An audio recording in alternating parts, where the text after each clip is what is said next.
भारत में तैयार किए गए नैनो फर्टिलाइजर अब दुनिया में अपनी नई पहचान बना रहे हैं और भारतीय कृषि तकनीक को अब वैश्विक स्तर पर बड़ी कामयाबी मिलती दिखाई दी है।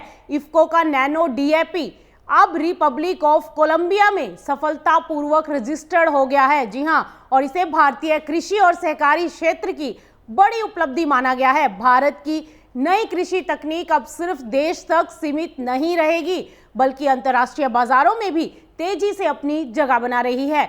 इफ्को यानी Indian farms fertiliser cooperative limited के अध्यक्ष दिलीप सिंघानी ने इस सफलता को भारत के किसानों, वैज्ञानिकों और सहकारी मॉडल की जीत बताया है।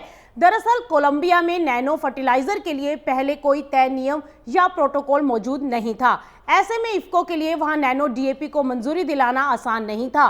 करीब 1.5 साल तक लगातार तकनीकी परीक्षण, बातचीत और प्रक्रियाओं के बाद कोलंबिया ने नैनो फर्टिलाइजर के लिए नए नियम तैयार किए और फिर इफ्को के नैनो डीएपी को आधिकारिक पंजीकरण मिल पाया। और इस उपलब्धि को भारत की कृषि टेक्निक की बड़ी जीत माना जा रहा है, क्योंकि इससे ये साफ हो गया है कि भारतीय तकनीक अब दुनिया का भरोसा जीतने लगी है। जानकारों का कहना है कि आने वाले समय में दूसरे देशों में भी भारतीय नैनो फर्टिलाइजर की मांग तेजी से बढ़ सकती है। अब सवाल ये है कि आखिर नैनो फर्टिलाइजर होते क्या हैं? दरअसल नैनो फर्टिलाइजर नई टेक्निक से तैयार किए गए आधुनिक खाद है, जिनमें पोषक तत्व बेहद छोटे कणों के रूप में मौजूद होते हैं। पौधे इन्हें तेजी से अवशोषित कर लेते हैं, जिससे कम मात्रा में इस्तेमाल के बावजूद इससे अच्छे रिजल्ट मिलते हैं। नैनो यूरिया और नैनो डीएपी का इस्तेमाल स्प्रे के रूप में किया जाता है और इससे खाद की बर्बादी कम होती है और मिट्टी पर दबाव घटता है और पर्यावरण को भी इससे कम नुकसान पहुंचता है।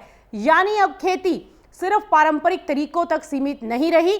भारतीय किसान धीरे धीरे आधुनिक और स्मार्ट खेती की ओर बढ़ रहे हैं और भारत की यही नई कृषि टेक्निक अब दुनिया में अपनी मजबूत पहचान बना रही है।